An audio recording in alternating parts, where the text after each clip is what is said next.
Hello, everybody. Welcome into the Fantasy Pros Football Podcast. I'm Ryan Wormeli, joined today by Derek Brown and by Pat Fitzmaurice. Fitzy, we are recording earlier than usual. Would you like to tell everybody why we had to go early to fit into your schedule? Yes, I had to roust Worm out of bed at the ungodly hour of 9 o'clock in the morning because I'm going to see the Rolling Stones tonight at Soldier Field. So, and I'm going with some guys who want to do some serious pre-gaming. So, I had to get an early start. Where do the Stones rank in your personal kind of hierarchy? Oh, man, way up there. Like, I think Sticky Fingers is the greatest album of all time. And, to me, it's neck and neck with the Beatles for best band ever. Ooh. Wow. Debra, what do you think? I mean, I was going to ask Fitzy. I figured they were probably firmly in the top three. So not surprised to hear that at all, man. And Fitzy, come on, man. Yeah, go have a good time, buddy. I mean, where do we set the line at for beers tonight? Over under 9.5? 3.5. So here's the deal. I've seen you drink, Fitz. I know how much tolerance you have, okay? So I'm factoring into this line, okay? Well, Fitz, have you seen the Stones live before? Yes, 5 years ago they came to Chicago, 2019. I was going to say, they've been playing for 3 or 4 decades, so back when you were in your 40s. So I'd assume you'd have the chance to see Lord! That man has a family, Worm! Good gosh! Yes, I've not seen the Brian Jones iteration of the Beatles live, unfortunately, or of the Rolling Stones live. So Fitzy was around for the first concerts. He was far. around for when the guitar was invented. I mean, where are we going to stop at, Worm? Good Lord. Well, I hope you have a good time, Fitz. I just wanted to... Thanks, buddy. As they roll Fitz into the side door in a wheelchair. Yeah, exactly. We are going to be talking today about some players that you should maybe think twice before drafting. We're going to have some running backs, some wide receivers, and some quarterbacks. You can kind of classify this in your mind as players to avoid, potential busts. It's maybe a little lighter than that. It's just, think twice. It's not that you can't draft these guys, particularly at the right price, but you should maybe think twice before you do, especially where they're going currently in ADP. Just a quick reminder for everyone, all of our 2024 consensus rankings and tiers can be found at fantasypros.com/rankings. Again, that's fantasypros.com/rankings. Let's jump right in, guys, and let's start with the running backs. Debra, we'll go with you. Who is the first running back that you're maybe thinking twice before drafting? I understand the volume case for Alvin Kamara, but the problem is everything else outside of the volume case, and I know he's going to look good in projections, but it's a tough case to be made, man, for me. This year, it's just, I look at him as being last year or previous season's Leonard Fournette at this particular juncture of his career, and people might think that's harsh. He's still very, very good through the passing game, but we've seen over multiple seasons Alvin Kamara's efficiency numbers just continually keep on dropping. I mean, amongst 49 qualifying running backs last year, he was outside the top 35 running backs in explosive run rate, yards after contact per attempt, and missed tackles forced per attempt. If Kendre Miller is healthy this season, I think he's going to eat into this backfield more than anybody wants to acknowledge right now, especially Kamara going as a top 20 running back in drafts and ADP. I'm going to make sure that I'm behind ADP on him and behind consensus, because outside of the volume stuff, it's just a tough case for me to really get behind, man, because that's what's really pumped him up. Not the tackle breaking, not the efficiency. The cliff comes for these running backs very quickly, and it could come for Alvin Kamara in 2024. And that's without even discussing the downgraded offensive line, which the Saints offensive line it could legitimately be a bottom 5 unit this year, and it would not surprise me at all. They were only 17th in adjusted line yards or adjusted yards before contact per attempt last year. That metric is going to look worse this season. Yeah, I think it's a good call. Kamara is somebody that I didn't really have a particularly strong opinion about going into kind of the early stages of draft season, but I have definitely found that he is not somebody I'm going after aggressively. He's not even somebody I'm really taking at cost. He's somebody I'm only considering if he starts to drop a bit. Fitz, what are you doing with Kamara this year? I'm kind of with you guys, and I've been struggling with whether to rank Kamara or Aaron Jones higher. I think Debro has made the case. I have to double check that, but I think I do need to have Aaron Jones higher than Kamara. Yeah, he's been really inefficient as a runner the last couple of years. Debro makes a good point about that offensive line, especially if Ryan Ramczyk can't play this year or stay healthy.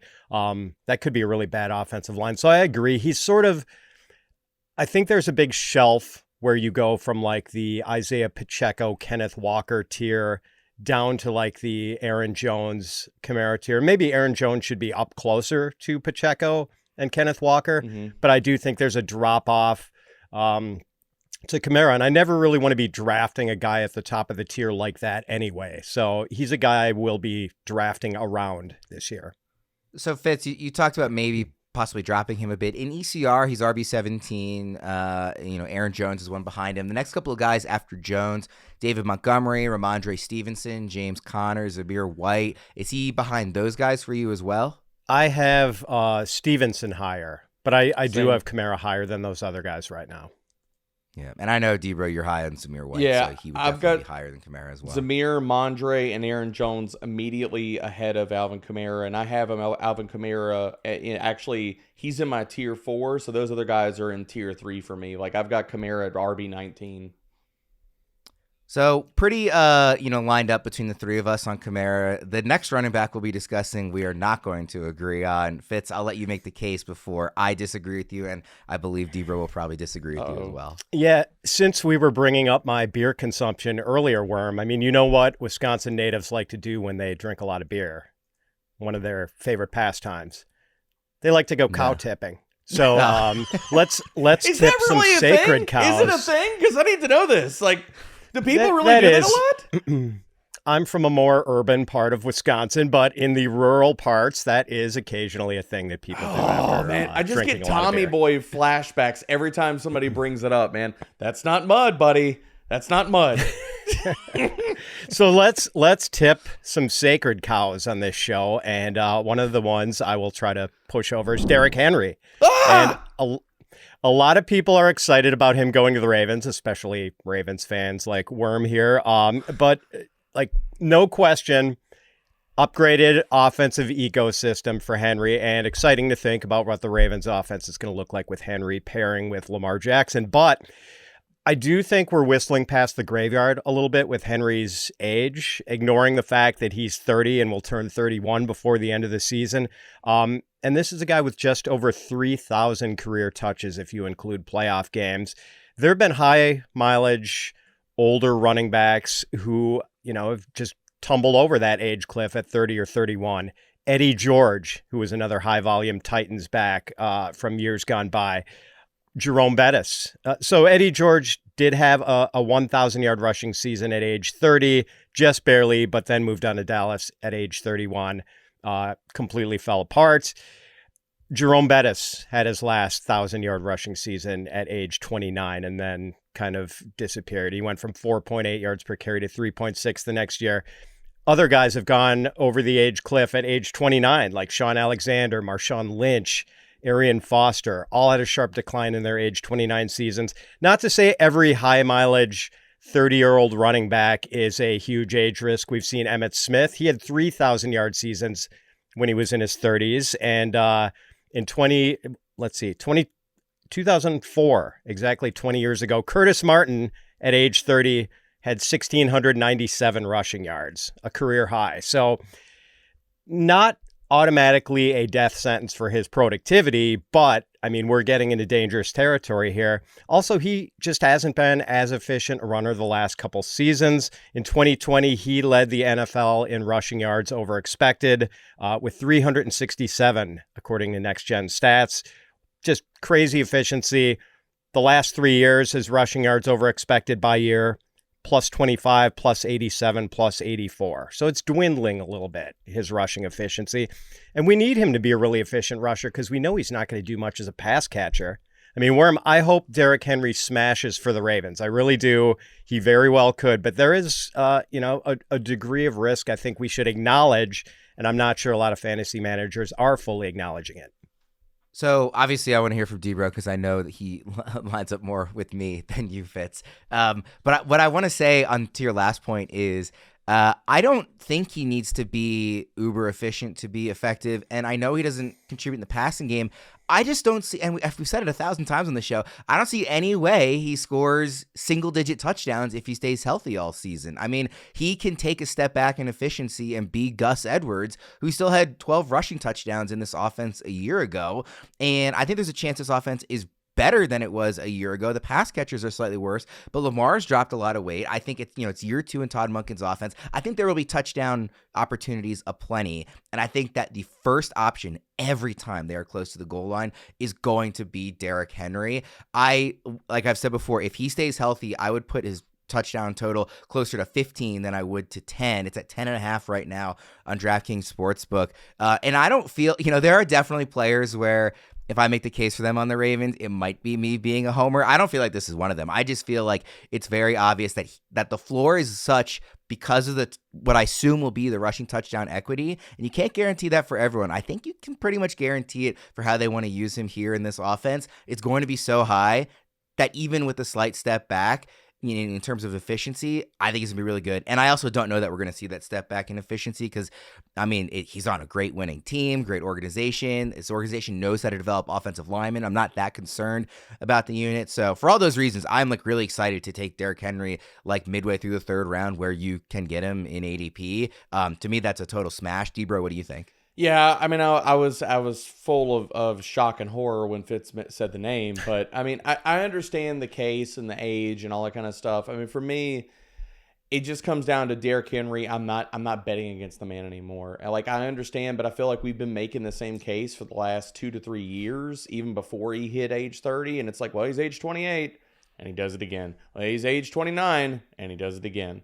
And I'm like, I'm not betting against him at this point. And we've seen some of the drop-off from the efficiency metrics, but still, amongst 68 qualifying running backs last year, this man was still 9th in explosive run rate and 11th in yards after contact per attempt. So, still a top 12 player and a lot of tackle-breaking metrics that I care about. Tennessee's offensive line was bottom 5 last year. They were terrible. The one thing and I'm not saying that Baltimore or Lamar is going to just all of a sudden just start checking down the running backs and Henry is going to get 80 targets, whatever. I'm not saying that.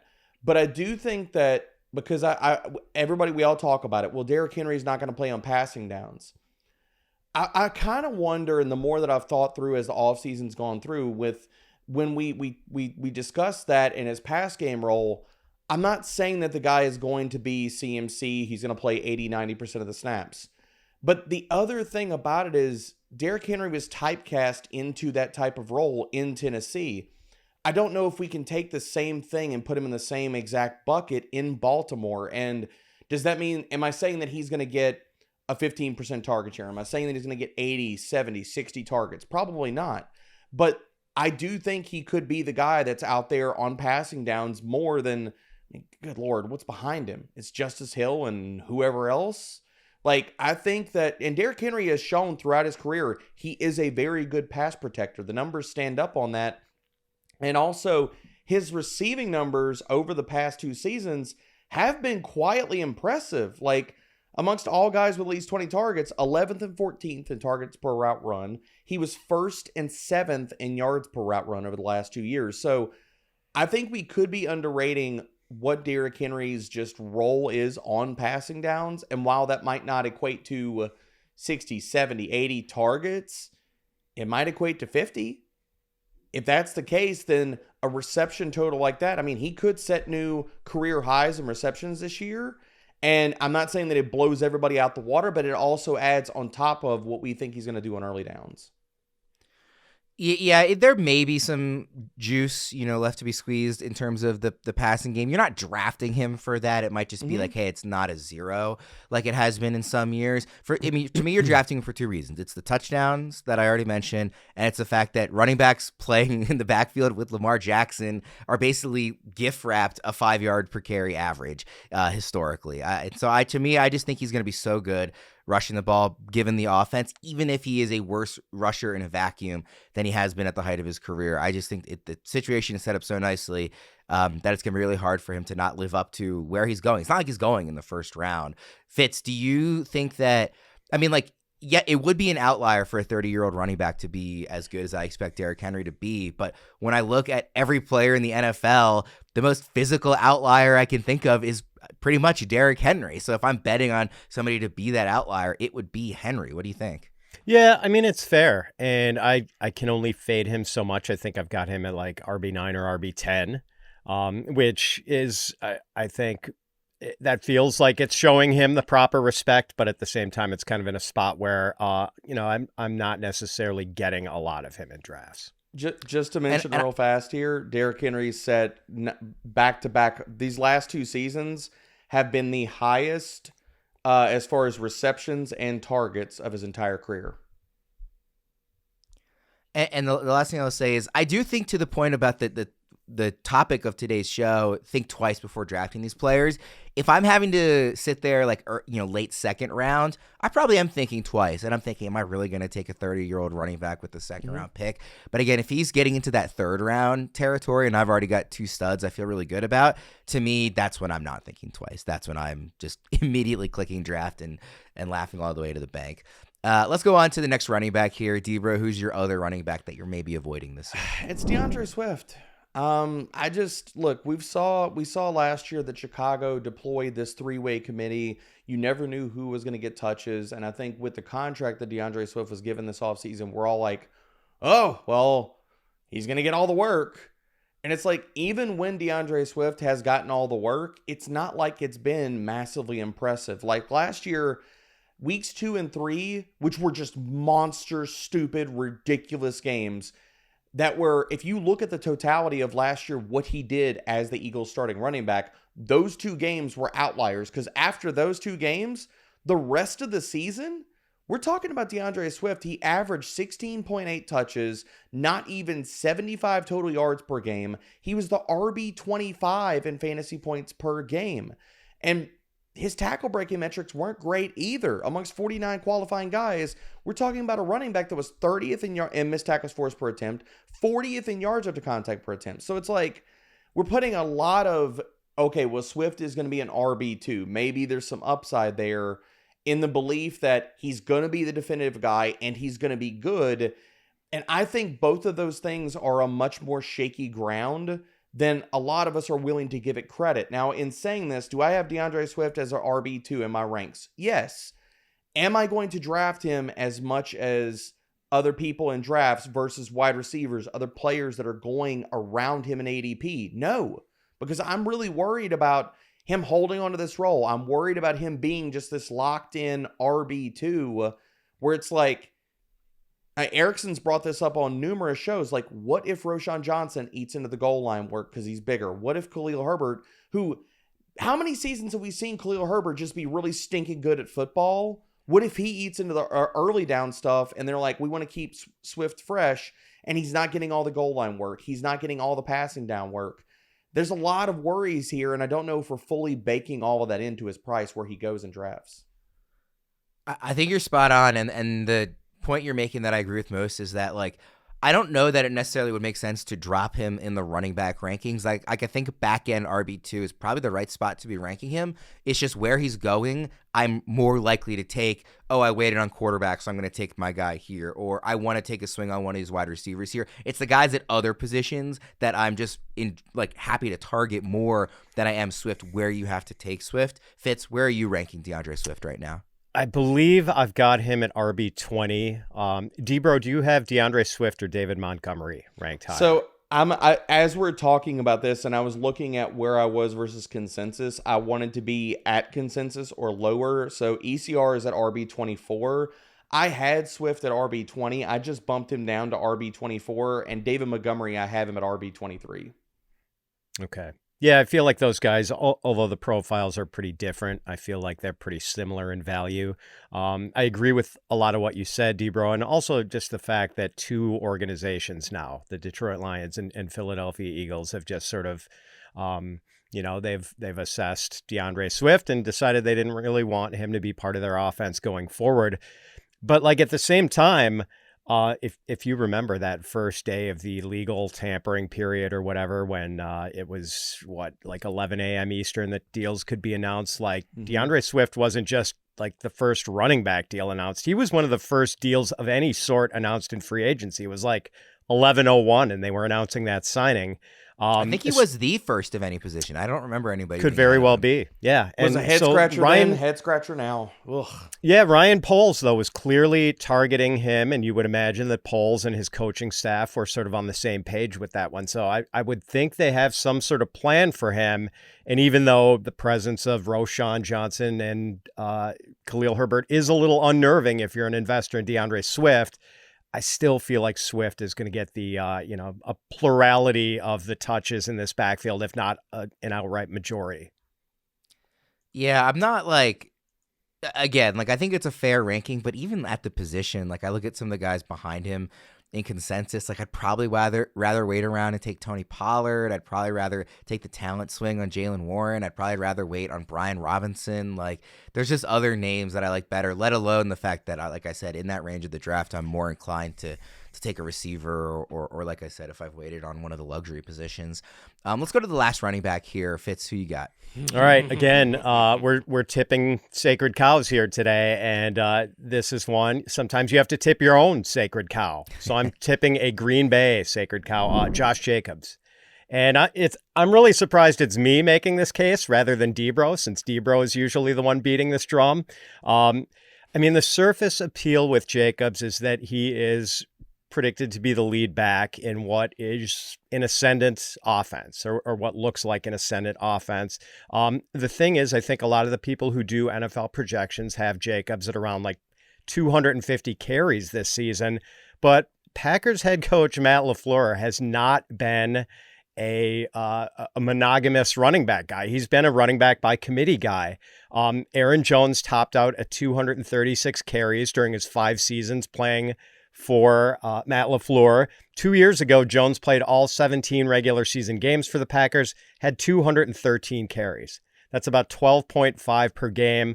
And I think we can all agree that Aaron Jones is light years better than A.J. Dillon, and yet A.J. Dillon routinely would get 9, 10, 11 carries a game in games that Aaron Jones was playing.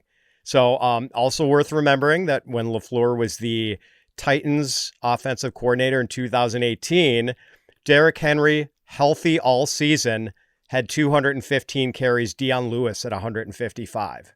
That was a 24-year-old Derrick Henry being made a rotational back under Matt LaFleur. So the Packers just spent a 3rd-round pick on Debro's favorite running back in the draft, Marshawn Lloyd. And even though Green Bay, they did that even though the Packers had signed Jacobs and re-signed Dillon. So I think they have some sort of plan for Lloyd usage here in year 1.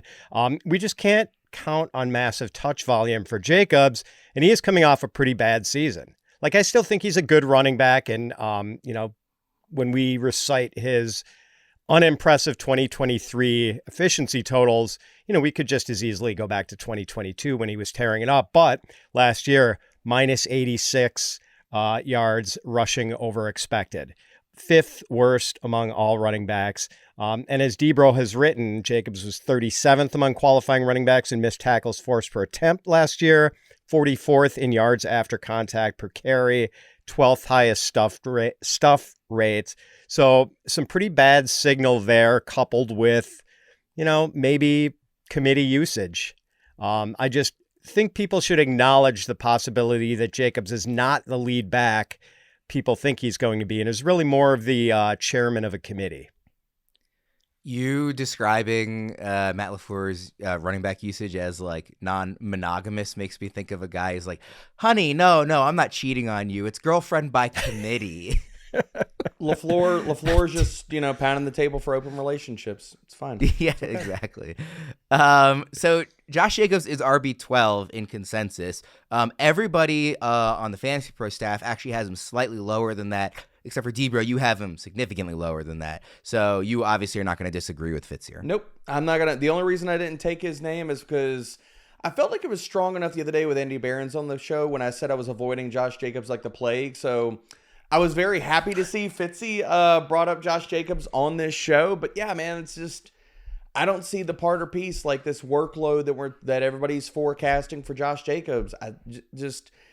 If you don't believe or if you don't believe in the talent of Marshawn Lloyd, or you don't want to follow the usage and stuff, just listen to the damn coaching staff, man. Like, ever since they drafted Marshawn Lloyd, they have also come out and said he is going to, and they've danced around this a little bit. They talked about, with some of the things he showed at Senior Bowl, which they were discussing his pass game utility, and he balled out in Mobile. Like, he was just dusting linebackers in the open field and out of the backfield there in the receiving drills. And I just don't see the pass game role for Jacobs. So it's like, okay, Fitzy effectively poked holes in the early down workload based off of what LaFleur's done in previous iterations of his offense. Hell, even Green Bay, we can point to multiple spots with this.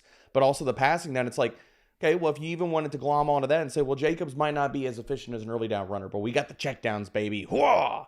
Like, it's probably not happening, man. Marshawn Lloyd, this team has talked about, he's probably going to be the preferred passing down back for Green Bay.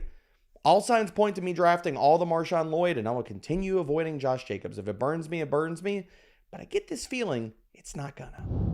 You know the most beautiful thing about being a sports fan? There's only like 2 days the whole year without a game. 2! With so much happening and so much action, that makes just about every day a game day at DraftKings Sportsbook. It's super easy for first-timers to get started. Try betting on something simple like picking a team to win. Go to the DraftKings Sportsbook app, select your team, and place your first bet. It really couldn't be any easier, any simpler. Baseball, golf, UFC. There's something for every fan of every sport to bet on at DraftKings. And I know it's early, but football season will be here before you know it. Fitzy, by the way, Derrick Henry plus 5,000 Offensive Player of the Year. I'm not saying anything. I'm just saying.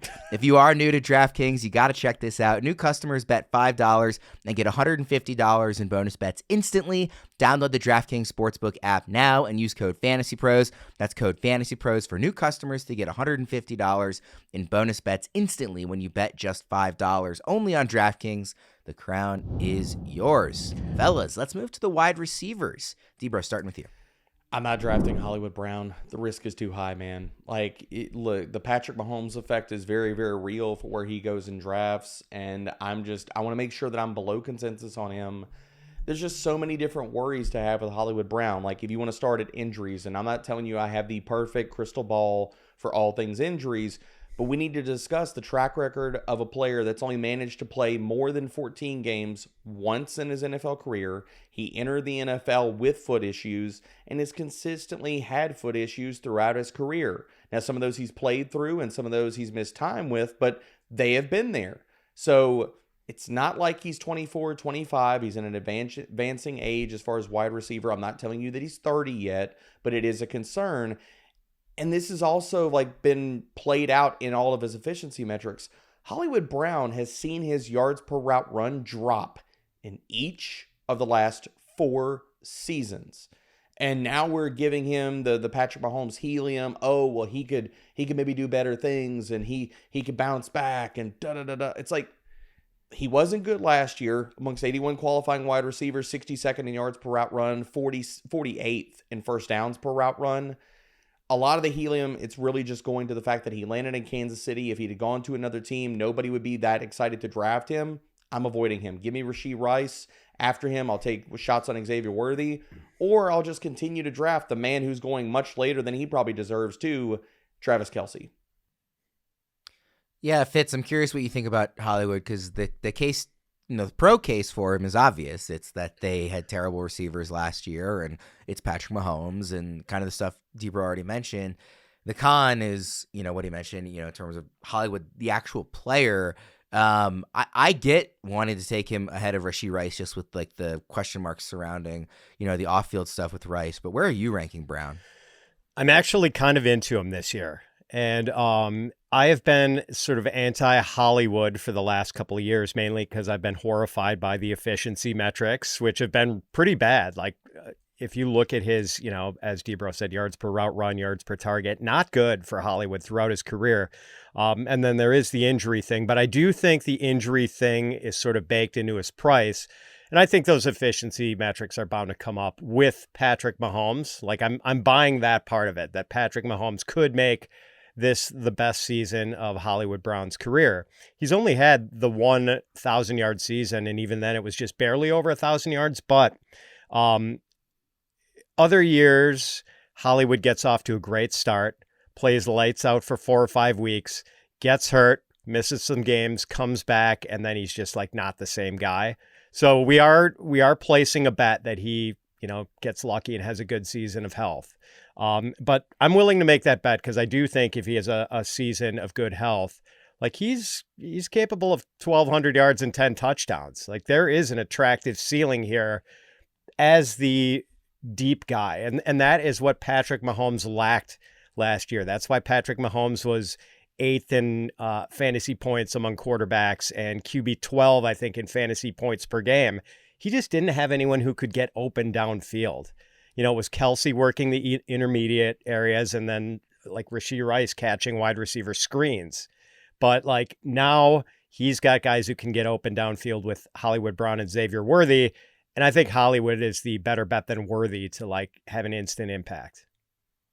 He only just turned 27, so he's not young, but he's not necessarily old either. Kind of right, theoretically, in that prime. Debro, just very quickly, would you be more interested in Hollywood in like a best ball format where you think you could get some of those theoretical blow-up games? I mean, the theoretical upside is there.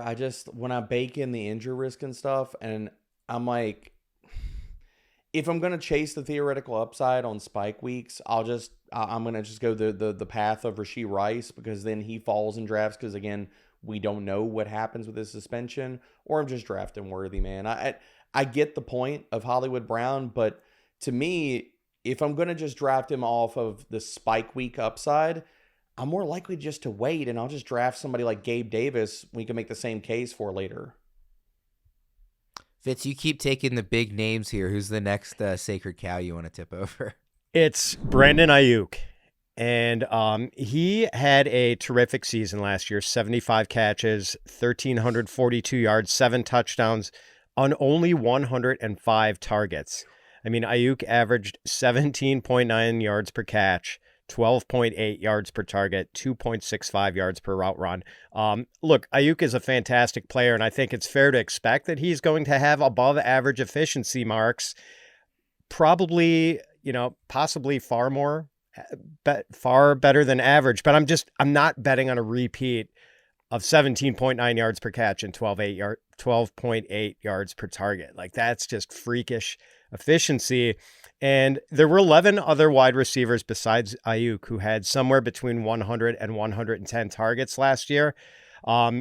Those guys, there were some really prolific producers among them: Nico Collins, George Pickens, Jalen Waddle, Justin Jefferson, all with over 1,000 yards. But the average yardage total for those 11 other receivers who had 100 to 110 targets last year, 992.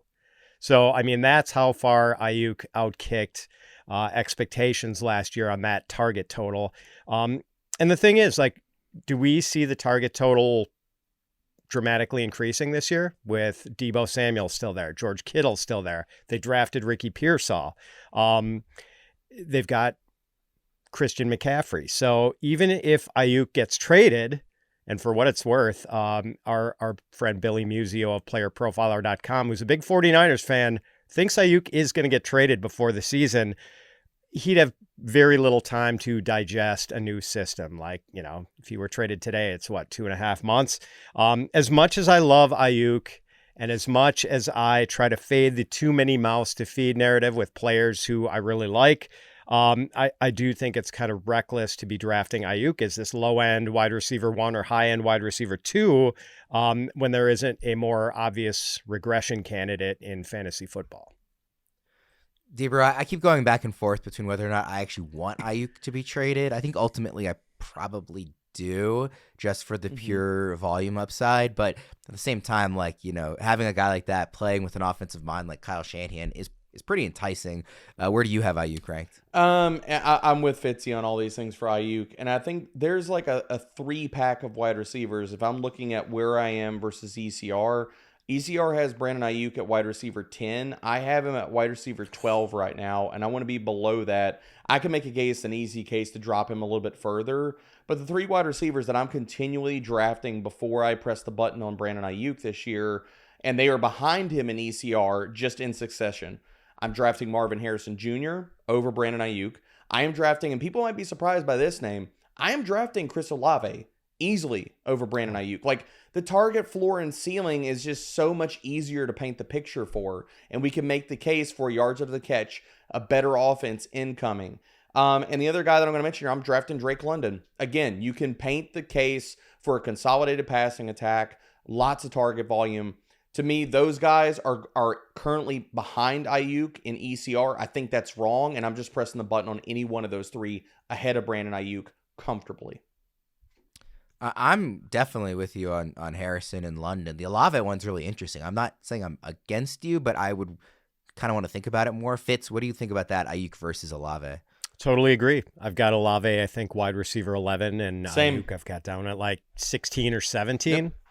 I got Olave at wide receiver 11. Love it, Fitzy. Debro, who's your next receiver? Oh, dear. Speaking of target trees that we don't know what to do with because there's lots of branches and some look really, really nice and it's all pretty. Stefon Diggs, high-risk guy. What the heck do we get out of him this year? Like, what happens in this passing attack? Who's the 1? Who's the 3? Who's the 2? Hell, none of us know. None of us know.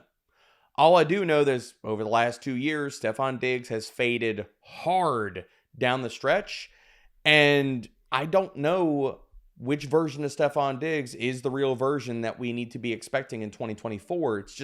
It's so high risk, and the market seems like, okay, well, it's Nico that's going to lead the way, and then right now from what we're seeing in ECR, like Stefon Diggs is wide receiver 24, Tank Dell's wide receiver 29.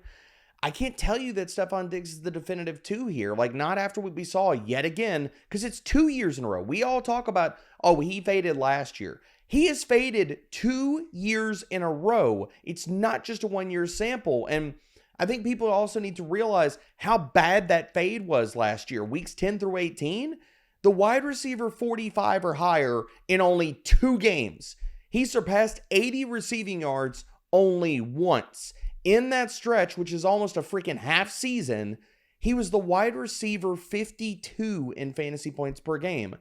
He was a wide receiver 5, people. Like, how can we definitively say that he is going to be the number 2 in this offense when it honestly could be Nico Collins, Tank Dell fighting for the number 1 spot, and then there's a divide, and then there's Stefon Diggs fighting with Dalton Schultz for the 3 spot? That could easily happen, and if it does, people are going to wish they had avoided Stefon Diggs in drafts. So before we loop Fitz in, because Fitz is also going to talk about a Texans receiver here, Debro, tell me, for each of the 3 guys, Nico Collins, Tank Dell, and Stefon Diggs, what round are you drafting them? Is it 3rd round for Nico? Is it late 2nd? Is it kind of a round later for Dell? Because I know you're a big Dell guy. Where are you drafting these 3? I've got Nico right now as my 26th overall player. He goes much higher than that, like 19th or 20th overall in underdog, but we know wide receivers are pushed up there. I'm comfortable pressing the button with him late 2nd, early 3rd. Tank Dell in my ranks right now. Where are you at, Tank? I've got Tank Dell at 60th overall, so like a 5th, 6th round player. That's where I'm comfortable taking both those guys, considering who's going around them. And Stefon Diggs, I'm just avoiding him, man. Like, I've got him all the way at 74th overall. I have to see where ECR has him. I'm sure it's probably much higher than that. Yeah, he's 44th overall. So I'm just fading Stefon Diggs by about 2 rounds. Okay, I actually thought Dell might even be a little higher just because I know you were such a fan last year. But given that there are mounts, I get that. I'm right. I'm almost in line with consensus. So ECR has him at 56th overall, and I've got him at 60th overall. But I mean, the thing is, I can make you the case where, because I've got so many running backs in this range, I can push Dell up and make the case for him starting, I think, in the late 40s. Like, I can make the case that him and Stefon Diggs' ADPs and overall should be flipped. So Fitz, your player that you're picking here is Nico Collins, obviously in this same receiving core. So how are you breaking down this group, and why is Collins somebody that you're avoiding? Yeah, I mean, I wouldn't want to even consider any of the Texans receivers until like the 3-4 turn, maybe. The prices are all just crazy, especially at Underdog, where, we do know the thirst for wide receivers is totally insatiable. But like in a regular league, even if you have to start 3 wide receivers, and that really makes the position more important, like for these guys to live up to their ADPs, I mean, I swear CJ Stroud would have to throw for like 6,000 yards and 53 touchdowns. Like, it's just, these guys are collectively so overpriced. And that's the thing with Nico. His situation is so similar to Aiyuk's last year. Like, he was so wildly efficient that it's almost inevitable he's going to be less efficient in 2024. And Nico is also facing the stiffer target competition because, here comes Stefon Diggs, who, by the way, do we really think like if Diggs is not getting a target count suitable to him that he's going to stay quiet about it this year? Like, there's going to be some squeaky wheel, a squeaky wheel effect, I would imagine. Nico averaged 16.2 yards per catch last year, 11.9 yards per target, 3.11 yards per route run, which is just fantastic. Comparable to Aiyuk's efficiency numbers and equally unrepeatable, I would say.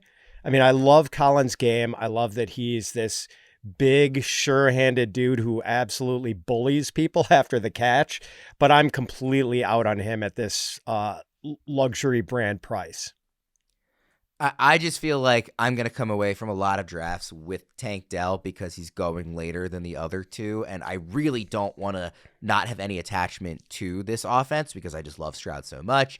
I could see myself having a lot of Stroud as well, although, you'd like to kind of lean towards the quarterbacks who run a bit more. So if I'm going to be invested in this offense, it's just going to be whichever of the 3 goes third, and I think that's going to be Dell in most drafts. I get the price point, especially Fitzy. I do, man. Like, I think, like, to your point as well, I do think that one of these guys, maybe 2 of them, are going to fail to hit value. Like, unless CJ Stroud just comes away, like, which I've already made the bets. I've made the bets, man. People can go follow my bets on bettingpros.com. I've made the bets of CJ Stroud for MVP. Like, I think that outcome is possible. But I was going to say, it is on the table that Stroud does just, like, throw for 5,000 yards. It is. It's on the table, but to Fitzy's point, if he doesn't do that, 1 or maybe 2 of these guys probably walk away from the season and we look back on it and say, okay, they were bad bets at ADP. In an injury to any one of them, like a longer term injury, I think is what could justify the ADP for the other 2. But if they all stay healthy, I think they're all going to underperform their ADPs. Yep. Unlock your winning season with the Fantasy Pros Draft Kit. Get expert rankings, in-depth analysis, and customizable cheat sheets. Visit fantasypros.com/kit right now and dominate your draft. Again, that's fantasypros.com/kit. 1 more wide receiver each. Debro, who you got? Okay, well, our own Kelly Kirby, please cover your ears. I'm about to say some bad things about a Viking, okay? Jordan Addison, I'm sorry. I get that he's their darling. I put stuff out on social media and everybody's so quick, and then I get all the Vikings hive that comes after me and says, why do you hate Jordan Addison? And I'm like, bro, I don't understand why you love him so much. Like, and they tell me, go the counting stats. He got over 900 receiving yards. And I'm like, do you understand that the most fluky thing in all of fantasy that we try to project and we chase and we look at every single year being touchdowns? Jordan Addison had the 4th most receiving yard. Fourth most, if I can get this out, the 4th most receiving touchdowns amongst all wide receivers last year. He was behind only Mike Evans, Tyreek Hill, and CeeDee Lamb. He was tied with Amon-Ra St. Brown. Do you think that's coming back this year? Do you really think that he's going to spike the 4th most touchdowns in the NFL, considering that only bumped him up to wide receiver 30 last year? If you go outside of the touchdowns, and he was only 15th in end zone targets, so it's not like, he got all these end zone targets. He was top 5, top 8. Like, that could come back, and maybe the touchdowns help me out. If you shy away from the touchdowns with Jordan Addison, every other metric was terrible last year amongst 81 qualifying guys.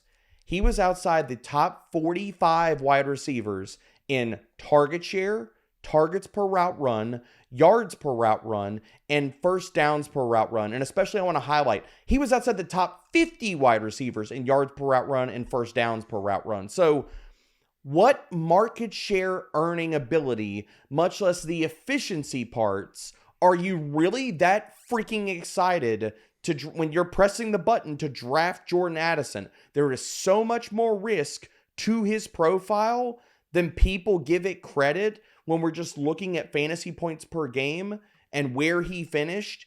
When you add the other context to it, I said it out on social media and people hated it. I'm just going to roll it back right here. There are so many parallels that you can draw between him and Jahan Dotson. It is absolutely ridiculous.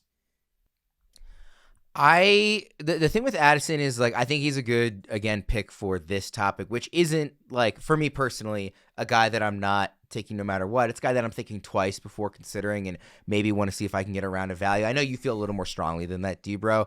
Because I think even setting aside the touchdowns, like, it was a pretty poor quarterback situation. Like, even when Justin Jefferson was not on the field, which, you know, you would think would open things up. It's a tough quarterback situation. So maybe the target efficiency, that's still a concerning number because he still could have been earning those targets even with the poor quarterback play. But some of the stuff like yards per route run, like, I do think that probably negatively impacted him.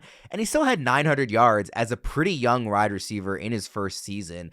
You know, even setting aside the 10 touchdowns. But again, there is like a ton of risk baked in there as well. Like, I'm not saying he's just like an obvious, like, no doubt about it, smash pick or anything like that. Fitz, I'm curious where you come down on Addison. And by the way, I thought I heard someone say the other day that Addison, there were 8 interceptions on throws to Addison last year, which led all receivers. Of course, I blame that on more on Nick Mullins and Josh Dobbs than on Addison himself. But so I like Addison. I do think he's a good player. You know, as a Packers fan, I'm always carefully hate watching the Vikings, and like, he passes the eye test. I think he's really good at football. But, you know, 10 touchdowns on about 100 targets last year, like 10% of your targets result in touchdowns. That's a pretty high number due for some inevitable regression. And just the fact that, you know, that was a season where Justin Jefferson missed a lot of time. If Jefferson's healthy, and with the Vikings being in this transitional period at quarterback where they're going to be breaking in a rookie and having Sam Darnold, fill in for a little while, like, it's really hard to see Addison live up to ADP this year. Like, I'm above consensus on him in Dynasty, but I don't really want him in redraft this year. Yeah, wide receiver 40, 80th overall in ADP, in our consensus ADP, pulling from a couple of different, spots on our site. Is that, I mean, like, Debra, what round would you be willing to say, listen, he is still a young guy with pedigree and had a good year last year, even if it was inefficient? Even if it was efficient in a way that is likely not repeatable, at what round are you saying, well, you know what, I actually think I would take the swing on Addison? So where is he at as far as ECR again, Worm? Or, excuse me, ADP? ECR is wide receiver 40. ADP, with our consensus ADP pulling from multiple sources, is 80th. All right, so I've got him about 2 rounds behind that. I've got him at 105th overall, and I got him at wide receiver 46. So if people are following my ranks, like, I mean, you're looking at a 10th round player, like, where he goes in drafts and stuff. Like, I would much rather take, and this is going to shock people, but, like, give me Josh Palmer over Jordan Addison. Give me Jermaine Burton over Jordan Addison. Like, I'm either going to invest in consolidated passing attacks with really stinking good quarterbacks, or I mean, look, I get the case to be made for Jordan Addison as far as the consolidation of the Minnesota passing attack, but if you proved in your rookie season that you can't earn a high-end market share, and then with the market share you're not doing very much, I go back to that passing attack, and then I wonder if we're also underrating Justin Jefferson a little bit and baking in a little bit too much of the quarterback worries, because high-end target guys, when there's not really super uber talented guys around them, that's where you see guys vault from a 27% target share to maybe a 30 or 31% target share. So, like, I think Jefferson could earn that.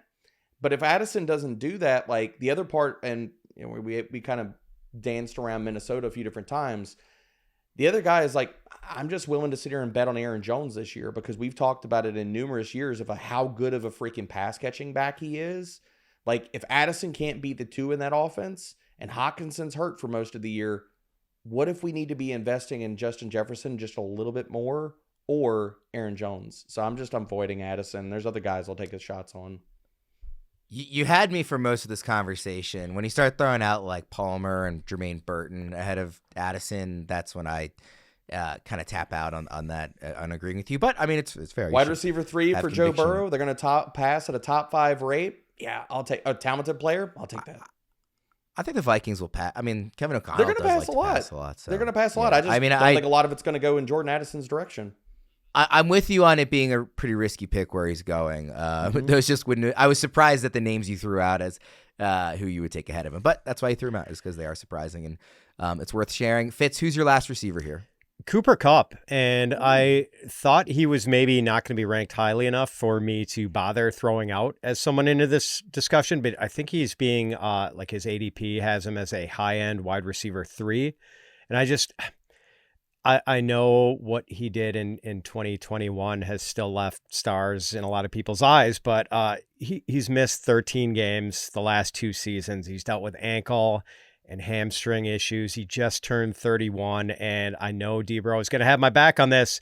Puka Nacua is the real deal. Yes. Like, he passed every eye test last year and put up crazy numbers. We're all drinking the Puka juice. So with Puka stealing the spotlight last year, Cooper Kupp averaged 61.4 receiving yards per game during the regular season, his lowest yards per game number since his rookie season in 2017. And yet, actually, I think Kupp is being drafted as a low-end wide receiver 2, isn't he? ECR wide receiver 22. ECR's crazy. Yeah, I mean, that's crazy.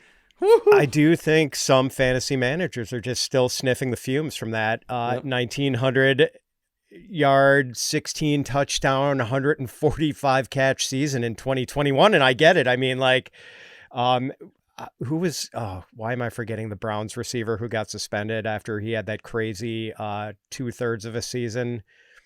And like Josh Gordon? Yes, Josh Gordon. And Gordon. people were drafting him like 6 years later, like hoping the magic could come back. And like, I kind of feel like we're starting to do the same thing with Cooper Kupp. Well, I realize this is maybe an ironic question to ask, given that Kupp has an injury history of his own, but Puka had an injury history in college. He did. If he gets banged up, Cooper Kupp, like on a weekly basis, if he's healthy and Puka's not, will be ranked pretty highly. So I do kind of get it from that perspective. At least I expect him to be ranked pretty highly, you know, assuming he doesn't completely fall off a cliff. Now, he has his own injury issues historically to be worried about. And it's not like it's a guarantee that Puka would get hurt. I'm just saying, like, he has been hurt in the past. So I kind of get, like, you're thinking about the upside play entirely of if he becomes the number one target, like, by a long shot again. But yeah, if both guys are on the field, like, Puka's clearly the one that you want, Debro. Yeah, I mean, well, theoretically, by the way, like, if Puka did get hurt and we're talking about the 28-year-old Cooper Kupp, then yeah, like, that 140 catch upside is still in play. But boy, with what he's gone through with his body the last couple of years, and even when he's been healthy, like healthy enough to be active for some of these games, like, you can almost just see him like hobbling around gingerly between plays. It's kind of sad. Yeah, and to be clear, that's me making kind of the devil's advocate case. I am with you that I think he's going too high, even with that theoretical upside I'm imagining in my mind. And like I said, Debro, I know you agree. Yeah, I agree, man. I just think Puka could end up with, if he stays healthy, I think Puka could end up with that vintage Cooper Kupp season this year. Like, I think he could be a top 3, top 5 wide receiver, and I'm drafting him as such. Like, I think we already saw this, inklings of this, whenever Cooper Kupp was out last year. What if that happens this year with Cooper Kupp on the field? And yeah, like, I just don't understand why, like, as a community, we're just expecting, because when both these guys were on the field last year, Kupp was wide receiver 23 in fantasy points per game. So, like, everybody's just saying he's going to continue to produce at the same clip we saw last year. I just don't know if we can definitively say that. Like, after what we've seen the last few seasons from Kupp, after the legendary season, I can't say that. Like, Kupp right now, I've got him at wide receiver 30. Like, people might say that's a little bit too much hate, but like, I'll take Keenan. If you're going to bet on aging wide receivers, I'll make the bet on Keenan Allen than I will over Cooper Kupp right now. I'll take Tank Dell, T. Higgins. I'll take Terry freaking McLaurin over Cooper Kupp right now. Why not? Let's briefly hit on one quarterback each that we're thinking twice before drafting. Debro, you can go first. Oh, geez. All right, so this is... I know that people are going to hate me making this case, and I know Cowboys Nation is going to come for me on this one. But Dak Prescott, this is not... I want to frame this properly about Dak Prescott. My concerns about Dak Prescott are not so much around Dak Prescott, the player. He was otherworldly last year in the MVP conversation for most of the season. My worry around Dak Prescott is if he does not pull off the Superman entire cameo that he did last year and he capes up and he just carries the offense with him, which he showed last year he can do. If he doesn't do that, or if CeeDee Lamb misses any time, Dak Prescott's fantasy points can go plummeting. Because what does the rest of this roster look like composed of outside of freaking CeeDee Lamb? Jake Ferguson is just a guy. I'm sorry, but none of his efficiency metrics stand out. They're not great. He gets a lot of volume because there's no other target demanding guys around him outside of freaking CeeDee Lamb. So if CeeDee Lamb misses any time, are we going to be that excited if you took Dak and you put just another quarterback in this offense? How excited will we be with any quarterback throwing to a pass catching room of Brandon freaking Cooks, Jalen Tolbert, Jake Ferguson, and we haven't even talked about the movement of their offensive line. We haven't even talked about what does the rushing attack look like behind said quarterback this year.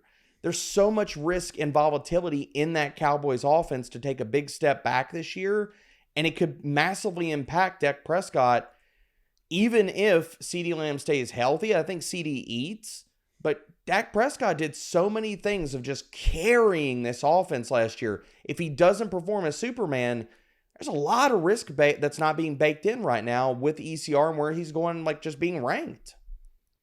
Yeah, I'm with you on this one. He's QB8 in ECR at the moment. Just within tier 2, I'd probably rather have QB9 Kyler Murray or QB10 Jordan Love. Yes. And more realistically, I probably just would rather play in the sandbox of tier 3, which is, Purdy, Goff, Jaden Daniels, Caleb Williams, Justin Herbert, Trevor Lawrence. If I can wait a decent amount from Dak and get one of those guys, I would just rather take a different position earlier than take Dak at QB8 personally. Fitz, where do you have Dak ranked? I think I've got him at QB7 or QB8. Okay. I like Dak. And so I do think Debro has a fair point about Dak was really efficient last year, really good numbers in terms of YPA, completion percentage, some of the other metrics.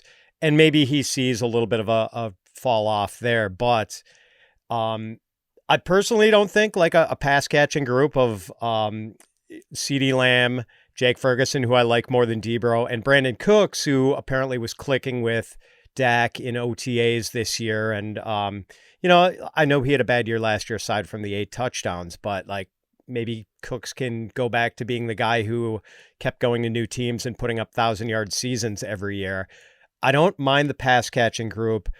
And this running back group is way worse than last year now. I mean, kind of swapping out a Tony Pollard for, and I know Pollard didn't have a great year, but for kind of a washed Zeke Elliott.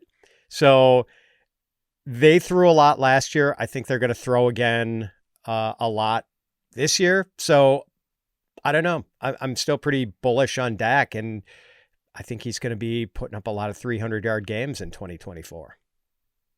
Who's your QB, Fitz? Oh, one last sacred cow to tip here, and I might need a running start for this one. It's Jalen Hurts.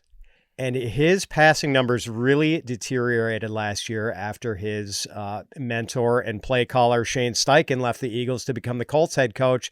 Hurts went from 8.0 yards per attempt in 2022 to 7.2 in 2023, threw 15 interceptions last year, third most in the league, averaged 1.35 touchdown passes per game, which is a pretty mediocre number. And things got really, really bad for Hurts down the stretch. Over his last 8 regular season games, he averaged 6.48 yards per attempt, with 8 touchdown passes and 7 interceptions. Now the Eagles have yet another new play caller, Kellen Moore. Maybe that's an upgrade and he can sort of reignite the spark that went missing after Shane Steichen left. But maybe not, since Hurts has to adjust to yet another new system.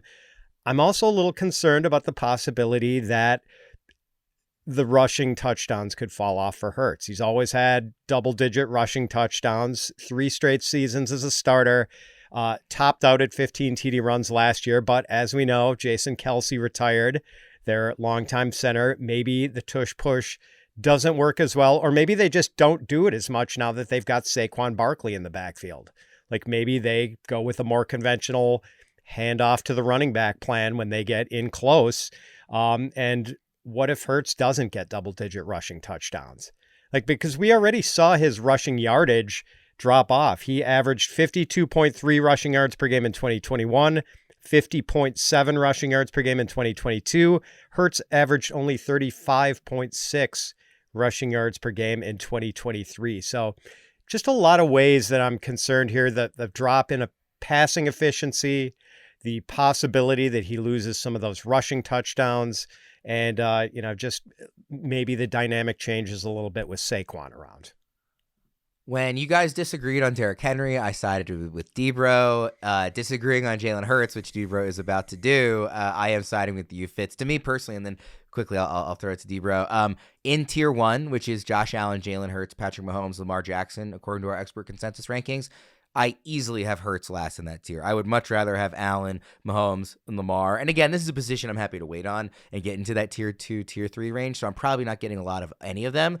But I have Hurts at the bottom of that tier, and quite frankly, I would probably, if I'm sitting there on draft day, I'm probably taking Anthony Richardson ahead of Hurts. I might even take Stroud because I really think the passing upside is immense this year. I just really like all these guys that we're mentioning more than I like Hurts for all the reasons you laid out. Debro, you do have Hurts ranked a lot more aggressively than Fitz. Well, so context to my ranking. So I do have Hurts as my QB1 overall. So I do want to lead with that. But the other part about my rankings is I don't have any quarterbacks in my rankings until the early 40s. So I'm not, people follow my rankings are not going to be drafting a lot of Jalen Hurts or Josh Allen. I think both of their ADPs are just absolutely preposterous. So I can't get behind taking a quarterback in the late second, early third. To your point, why am I going to do that when I can possibly access top 3, top 5 ceiling with a lot of these other quarterbacks that go 3, 4 rounds after them?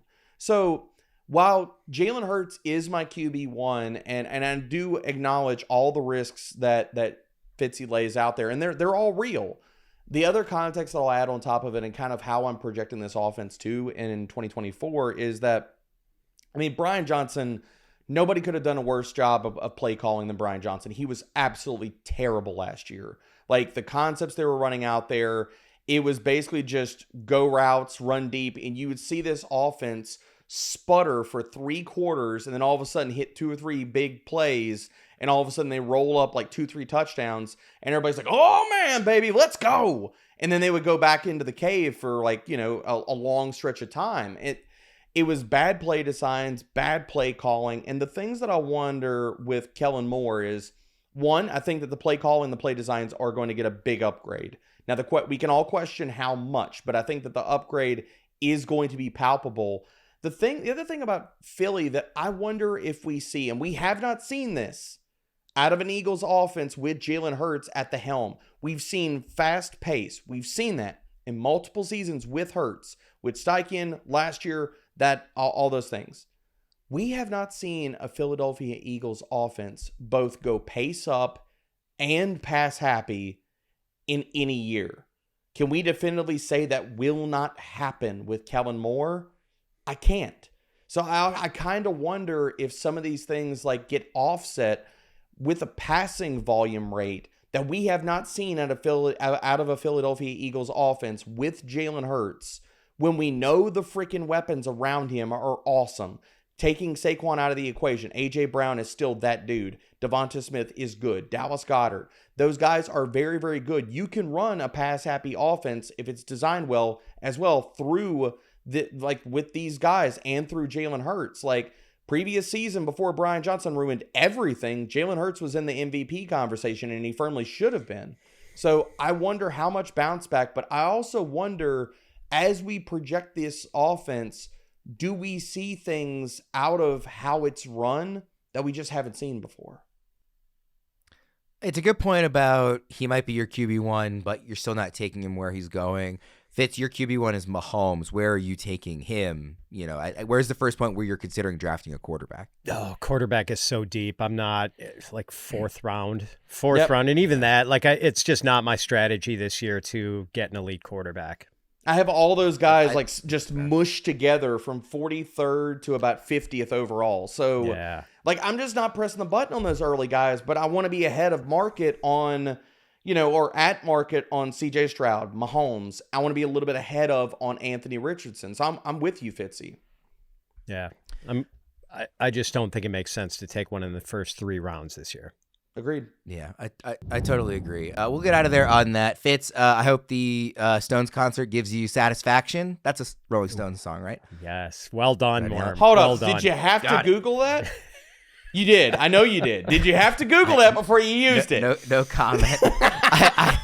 I still have the tab up. I'm looking at it right now.